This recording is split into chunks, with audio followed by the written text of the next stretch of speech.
Good morning students. हमने previous class के अंदर आयनिक कंपाउंड्स और कोवलेंट कंपाउंड्स में डिफरेंस देखा था। उससे पहले हमने आयनिक और कोवलेंट कंपाउंड्स के बारे में भी डिस्कस किया था। ठीक है, आज हम पढ़ेंगे कुछ बॉन्ड पैरामीटर्स के बारे में। ठीक है कि हमने आयनिक बॉन्ड देखे, कोवलेंट बॉन्ड देखे। अब हम कुछ बॉन्ड पैरामीटर्स या हम कह सकते हैं कैरेक्टरिस्टिक्स जो होंगी बॉन्ड की, उनके बारे में पढ़ेंगे। जिसमें सबसे पहले है बॉन्ड लेंथ। क्या है?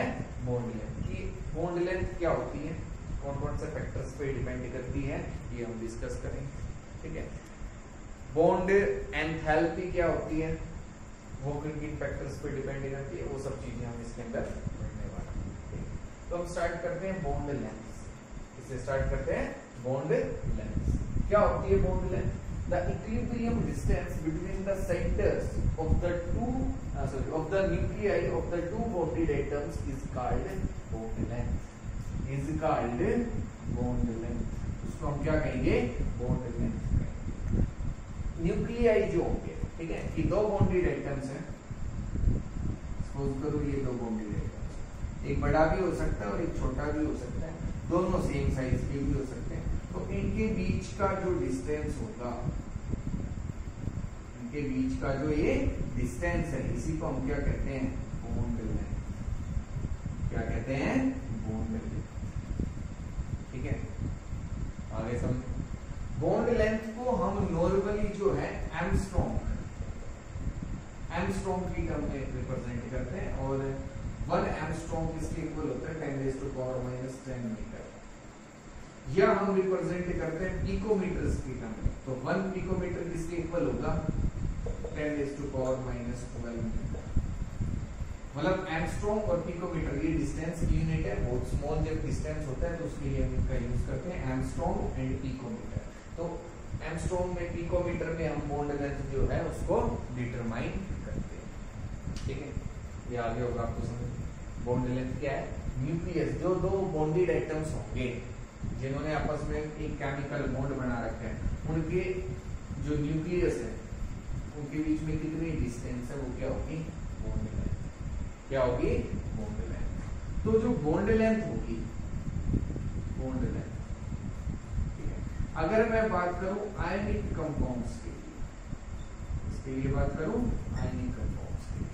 अब देखो, मैं ये जो बॉन्ड लेंथ है ये मैं कैसे बता सकता हूं कि अगर मुझे ये डिस्टेंस पता हो, केवल इतना डिस्टेंस, और ये डिस्टेंस पता हो, ये जहां ये आपस में टच कर रहे हैं, इंटरसेक्ट कर रहे हैं, अगर मुझे इस पॉइंट तक की डिस्टेंस यहाँ भी पता है और यहाँ भी पता है, तो दोनों का अगर मैं सम कर दूं तो मुझे क्या पता चल जाए? उस जो भी मॉलिक्यूल है उसकी बॉन्ड लेंथ पता चल जाएगी। ऐसा ही है। ठीक है, तो जो बॉन्ड है उसकी बॉन्ड लेंथ हमें पता चल जाएगी। तो हमें ये डिस्टेंस अगर मैं ऐड करता हूँ कि इस एटम का साइज कितना है, इस एटम का साइज कितना है, अगर ये आयन है तो इस आयन का साइज कितना है और इस आयन का साइज कितना है, अगर दोनों ऐड कर देंगे तो क्या आ जाएगा आपके पास? बॉन्ड। तो अगर आयनिक कंपाउंड्स की अगर हम बात करें तो आयनिक कंपाउंड्स में जो बॉन्ड लेंथ होगी, ठीक है, आयनिक कंपाउंड्स की जो बॉन्ड लेंथ होगी वो किसके इक्वल होगी? ए पॉजिटिव। सपोज करो हमारे पास एक बॉन्ड फॉर्म हो रहा है, एक कंपाउंड है A positive B negative, A positive B negative, आयनिक कंपाउंड है। तो इसकी जो बॉन्ड लेंथ होगी R A plus R B, R A positive plus R B. ठीक है, अगर आपके पास कोवेलेंट कंपाउंड है कि ए बी कोवेलेंट ही कंपाउंड है, ए बी के आपके पास कोवेलेंट कंपाउंड है, कोवेलेंट कंपाउंड, तो इसके लिए आर ए प्लस, मतलब दोनों एटम्स के बीच में डिस्टेंस कितनी है, या इनके जो रेडियस एटम्स के, इनकी जो कोवेलेंट रेडियस है, ये क्या आपके पास है? कोवेलेंट रेडियस हम इनको बोलते हैं। क्या बोलते हैं? Covalent radius. कि दोनों एटम्स की कोवेलेंट रेडियस कितनी है, उनको ऐड कर दो, चाहे आयंस हो चाहे आपके पास कोवेलेंट कंपाउंड्स, तो आपके पास क्या आ जाएगी? Bond length. क्या आ जाएगी? Bond length. ठीक है, ये समझ में आ गया होगा। अब हम पढ़ेंगे कि बॉन्ड लेंथ किन किन फैक्टर्स पे डिपेंड करती है, कब ज्यादा होगी कब कम होगी। ठीक है, तो वो सब चीजें हम सीखेंगे। अब हम पढ़ेंगे फैक्टर्स। ठीक है, तो कौन कौन से फैक्टर्स हैं जो बॉन्ड लेंथ को अफेक्ट करेंगे? उसमें अगर हम फर्स्ट देखें तो वो होगा एटॉमिक साइज। क्या होगा? Atomic size. एटॉमिक साइज जो है वो बॉन्ड लेंथ को जो है चेंज करेगा। As atomic size increases, as atomic size increases, bond length increases, bond length increases। atomic size बढ़ेगा और bond length increase होती हुई चली जाएगी। देखो फॉर एग्जांपल अगर आपके पास है HCl, HCl, HBr, तो अगर हम यहाँ देखें एटॉमिक साइज जो है वो इंक्रीज हो रहा है। एटॉमिक साइज किसका एटॉमिक साइज इंक्रीज हो रहा है? हैलोजेंस का। तो बॉन्ड लेंथ भी क्या होगी? बॉन्ड लेंथ क्या होगी? इंक्रीज। क्लोरीन से बड़ा साइज किसका है? क्लोरीन का। क्लोरीन से बड़ा किसका है? ब्रोमीन का। ब्रोमीन से बड़ा किसका है? आयोडीन का। तो साइज बढ़ेगा तो बॉन्ड लेंथ बढ़ेगी। कैसे? देखो इसको इस तरीके से समझ सकते हैं। सपोज करो आपके पास ये न्यूक्लियस है और ये एक एटम है, ये दूसरा एटम है। तो इनके जो न्यूक्लियस है उनके बीच में ये डिस्टेंस हुई। अब मैंने क्या किया, ये तो एटम था उसका साइज तो सिमिलर है मेरा, लेकिन ये एटम जो था उसका साइज मैंने बड़ा कर दिया। तो अब जो डिस्टेंस है वो तो बढ़ जाएगा। पहले ये डिस्टेंस था, अब ये डिस्टेंस हो गया। तो जितना बड़ा हम एटम करते जाएंगे कि अगर मैं इतना बड़ा एटम ले लूंगा तो उसका साइज ये होगा, अब डिस्टेंस और ज्यादा होगा। तो जितना एटॉमिक साइज बढ़ता जाएगा, किसी एटम का साइज बढ़ेगा तो बॉन्ड लेंथ क्या हो जाएगी? इंक्रीज हो जाएगी। बॉन्ड लेंथ क्या हो जाएगी? इंक्रीज हो जाएगी। तो यहाँ क्लोरीन से बड़ा साइज क्लोरीन का, फिर ब्रोमीन का, आयोडीन का, तो एटॉमिक साइज बढ़ रहा है तो बॉन्ड लेंथ भी क्या हो रही है? बॉन्ड लेंथ क्या हो रही है? ये तो था हमारे पास first factor, that is atomic size, जो किसको अफेक्ट करेगा? बॉन्ड लेंथ को। दूसरा हम पढ़ेंगे मल्टीप्लिसिटी ऑफ द बॉन्ड, वो देखते हैं क्या।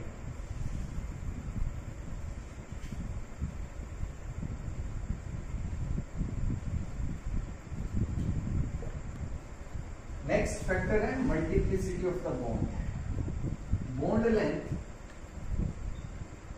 Length decreases with the increase in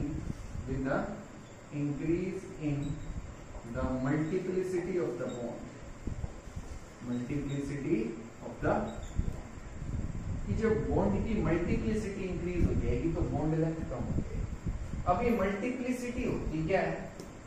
multiplicity क्या होगी कि कितने बॉन्ड बना रखे हैं, कितने बॉन्ड फॉर्म कर रखे हैं। For example carbon carbon single bond भी हो सकता है, कार्बन कार्बन डबल बॉन्ड भी हो सकता है, और कार्बन कार्बन ट्रिपल बॉन्ड भी हो सकता है। तो हम अगर इधर मूव कर रहे हैं तो क्या हो रहा है? मल्टीप्लिसिटी इंक्रीज हो रही है। मल्टीप्लिसिटी क्या हो रही है? जब मल्टीप्लिसिटी इंक्रीज हो रही है मतलब पहले सिंगल बॉन्ड था, फिर डबल हो गया, फिर ट्रिपल हो गया। जब मल्टीप्लिसिटी इंक्रीज होगी तो बॉन्ड लेंथ क्या करेगी? डिक्रीज करेगी। बॉन्ड लेंथ क्या करेगी? डिक्रीज करेगी। तो मतलब सबसे बड़ा साइज जो बॉन्ड का होगा वो कार्बन कार्बन सिंगल बॉन्ड, फिर कार्बन कार्बन डबल बॉन्ड, और लास्ट में कार्बन कार्बन ट्रिपल बॉन्ड। इसका साइज सबसे कम रहेगा। 3 बॉन्ड बढ़ गए, काफी स्ट्रॉन्ग बॉन्ड बढ़ गया, तो आइटम्स जो आपस में पास पास आ जाते हैं, तो उनकी जो बॉन्ड लेंथ है वो क्या हो जाती है? कम हो जाती है। बॉन्ड लेंथ क्या हो जाती है? कम हो जाती है। तो हम कह सकते हैं कि मल्टीप्लिसिटी इंक्रीज होगी तो बॉन्ड लेंथ डिक्रीज होगी। अब हम लास्ट फैक्टर देखते हैं, वो है हाइब्रिडाइजेशन। क्या है उसको देखते हैं। नेक्स्ट जो फैक्टर है वो है हाइब्रिडाइजेशन। हाइब्रिडाइजेशन हमारे पास sp हो सकती है, sp2, sp3, ठीक है, जो हमें नॉर्मली ऑर्गेनिक कंपाउंड्स के अंदर देखने को मिलती है, ठीक है, या जो नॉर्मली हमारे पास जो कंपाउंड्स होते हैं उनमें sp, sp2 या sp इनऑर्गेनिक भी हो सकते हैं। कैसे हो सकते हैं? इनऑर्गेनिक। और भी अगर हम बात करें तो हमारे पास तो डिफरेंट हो सकती हैं, sp3d, sp3d2, ये भी हो सकती है, ठीक है। तो हमें S कैरेक्टर देखना है कि S कितना है उसके अंदर। As S character increases bond length decreases. जितना S कैरेक्टर बढ़ता जाएगा बॉन्ड लेंथ उतनी ही कम होती जाएगी, ठीक है। क्यों? क्योंकि जो S ऑर्बिटल होता है उसका साइज बहुत छोटा होता है, तो साइज छोटे होने की वजह से तो उसका जितना करेक्ट वो पार्टिसिपेशन बढ़ेगा, बॉन्ड लेंथ उतनी ही कम होगी। फॉर एग्जांपल अगर मेरे पास एक बॉन्ड है कार्बन और हाइड्रोजन के बीच, ठीक है, एक और है कार्बन हाइड्रोजन के बीच में और एक, लेकिन यहाँ जो ये कार्बन है वो sp हाइब्रिडाइज्ड है, यहाँ sp2 हाइब्रिडाइज्ड है और यहाँ क्या है sp3 हाइब्रिडाइज्ड। तो यहाँ s करेक्टर देखें तो 50% है, यहाँ s करेक्टर देखेंगे हम तो 33.3% है और यहाँ हमारे पास 25%। तो s करेक्टर कम होता हुआ जा रहा है, तो इसका मतलब है कि बॉन्ड लेंथ इंक्रीज करेगी, bond length increase, bond length इधर बॉन्ड लेंथ क्या होती जाएगी, कि तीनों देखो तीनों ही जो बॉन्ड है वो कार्बन और हाइड्रोजन के बीच में, लेकिन अब जो इनको चेंज कर रहा है वो क्या है हाइब्रिडाइजेशन, वो क्या है हाइब्रिडाइजेशन, कि अगर इसकी sp हाइब्रिडाइजेशन है तो बॉन्ड लेंथ इसकी सबसे कम रहेगी और अगर sp3 है तो बॉन्ड लेंथ सबसे ज्यादा रहेगी। तो ये फैक्टर्स हैं जो किसको अफेक्ट करते हैं, बॉन्ड लेंथ, इसको अफेक्ट करेंगे बॉन्ड लेंथ। अब नेक्स्ट हम पढ़ेंगे बॉन्ड एंथैल्पी के बारे में, कि बॉन्ड एंथैल्पी क्या होती है और वो किन किन फैक्टर्स पे डिपेंड करती है वो देखेंगे। नेक्स्ट हम बात करेंगे बॉन्ड एंथैल्पी की, ठीक है। बॉन्ड एंथैल्पी, एंथैल्पी जो होती है इसका मतलब है एनर्जी, क्या है एनर्जी, कि बॉन्ड एनर्जी क्या है, इसको बॉन्ड डिसोसिएशन एनर्जी भी बोला जाता है, बॉन्ड डिसोसिएशन एनर्जी और एंथैल्पी हम कुछ भी कह सकते हैं, एनर्जी और एंथैल्पी, ठीक है। तो बॉन्ड डिसोसिएशन एनर्जी या बॉन्ड एनर्जी या बॉन्ड एंथैल्पी हम कुछ भी बोल सकते हैं, एक ही बात है। क्या होती है ये, the amount of energy required to break 1 mole of bonds of a particular type is called bond enthalpy, is called bond enthalpy, कि 1 मोल किसी भी पर्टिकुलर टाइप की अगर बॉन्ड है हमारे पास, उनको ब्रेक करने के लिए कितनी एनर्जी हमें चाहिए, वो क्या होगी बॉन्ड एनर्जी, वो क्या होगी आपके पास बॉन्ड एनर्जी, ठीक है। अब बॉन्ड एनर्जी बॉन्ड एंथैल्पी किन किन फैक्टर्स पे डिपेंड करेगी, कि कब ज्यादा होगी कब कम होगी, वो हम देखेंगे। तो अगर हम देखें फैक्टर्स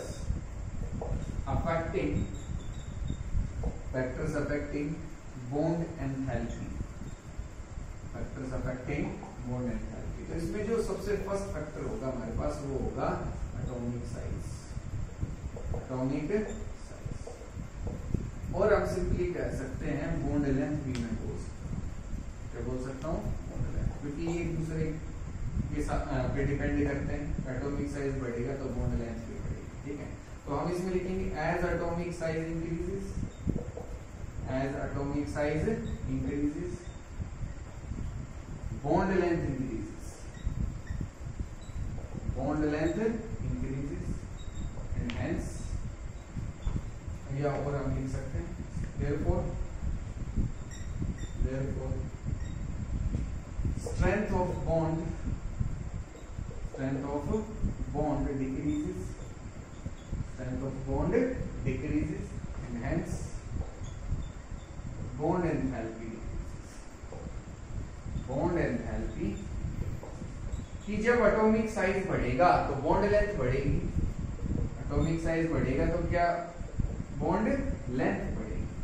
जब बॉन्ड लेंथ इंक्रीज हो गई तो बॉन्ड वीक हो गया, ये आसानी से ब्रेक हो सकता है, तो इसके लिए हमें कम एनर्जी चाहिए, लो बॉन्ड एंथैल्पी, लो बॉन्ड एंथैल्पी, ठीक है। और यहाँ high bond enthalpy, high bond, ठीक है, ये समझ में आ गया। तो ये तो था हमारे पास first factor, that is atomic size. Next हम पढ़ेंगे मल्टीप्लिसिटी ऑफ द बॉन्ड, वो देखते हैं क्या है। नेक्स्ट जो फैक्टर है वो है multiplicity of the bond. Greater is the multiplicity, greater is the bond enthalpy. जितनी ज्यादा मल्टीप्लिसिटी होगी, मतलब जितने ज्यादा बॉन्ड बढ़ेंगे दो एटम्स के बीच में, उतनी ज्यादा उनकी बॉन्ड एंथैल्पी रहेगी। फॉर एग्जांपल अगर मैं कहूँ कि कार्बन कार्बन सिंगल बॉन्ड है, carbon carbon double bond and carbon carbon triple bond, तो इधर हम जाएंगे तो मल्टीप्लिसिटी क्या हो रही है, इंक्रीज होगी, मल्टीप्लिसिटी इंक्रीज, और जब मल्टीप्लिसिटी इंक्रीज होगी तो बॉन्ड स्ट्रॉन्ग बनता जाएगा, तो बॉन्ड एंथैल्पी क्या होगी, इंक्रीज होगी। बॉन्ड एंथैल्पी क्या होगी, इंक्रीज हो जाएगी। उतनी ज्यादा बॉन्ड एंथैल्पी होगी, उतना ही एनर्जी हमें ज्यादा लगानी पड़ेगी बॉन्ड को ब्रेक करने। ठीक है, जितना स्ट्रॉन्ग बॉन्ड बनेगा उतनी ज्यादा एनर्जी लगानी पड़ेगी उसको तोड़ने के लिए। तो यहाँ क्या करेगी, बॉन्ड एनर्जी या बॉन्ड एंथैल्पी इंक्रीज करेगी। बॉन्ड एंथैल्पी क्या करेगी, इंक्रीज करेगी। ठीक है, अब नेक्स्ट जो फैक्टर है हमारे पास वो है number of lone pairs. Number of lone pairs देखते हैं उस पे जो बॉन्ड एंथैल्पी है वो कैसे डिपेंड करती है। नेक्स्ट और जो लास्ट फैक्टर हमारे पास वो है नंबर ऑफ लोन पेयर्स, कि कितने लोन पेयर्स प्रेजेंट हैं बॉन्डेड एटम्स पे। Greater the number of lone pairs greater is the repulsion and hence lower is the bond enthalpy. जितने ज्यादा लोन पेयर्स होंगे उतनी ही ज्यादा रिपल्शन होगी उनके बीच और उतनी ही बॉन्ड लेंथ कम हो, जो बॉन्ड एंथैल्पी है वो उतनी कम हो जाएगी। क्यों, क्योंकि बॉन्ड वीक हो जाएगा, आसानी से ब्रेक हो जाएगा। फॉर एग्जांपल अगर मैंने लिया CH3CH3, ठीक है, और एक बॉन्ड है आपके पास N ट्रिपल बॉन्ड N, एक है O डबल बॉन्ड O और एक है F सिंगल बॉन्ड F।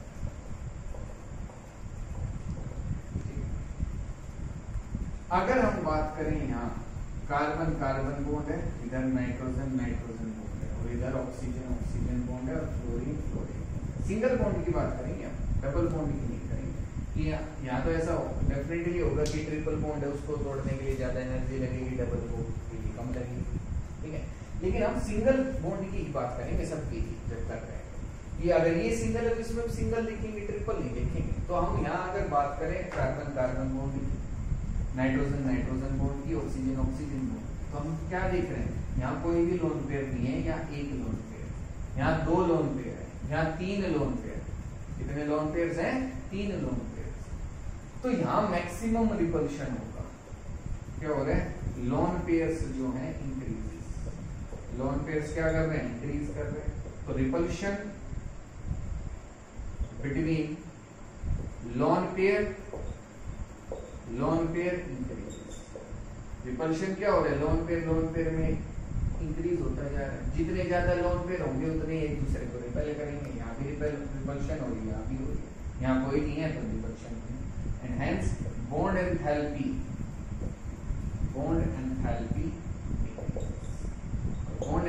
क्या होती जाएगी, मतलब फ्लोरीन फ्लोरीन सिंगल बॉन्ड है वो सबसे आसानी से टूटेगा as compare to oxygen oxygen, and then उसके बाद नाइट्रोजन और फिर कार्बन कार्बन। ये सबसे स्ट्रॉन्ग बॉन्ड होगा सिंगल की अगर हम बात करें। ठीक है, तो जो बॉन्ड एंथैल्पी है वो इन तीन फैक्टर्स पे डिपेंड करती है। ठीक है, ये हमने देखा। अब और भी हमारे पास बॉन्ड पैरामीटर्स हैं, कैरेक्टरिस्टिक्स हैं बॉन्ड की, वो हम नेक्स्ट क्लास के अंदर करेंगे। आज इतना ही करना है। अगर इसमें कोई भी डाउट रहती है आपको तो मेरे से पूछिए। ठीक है।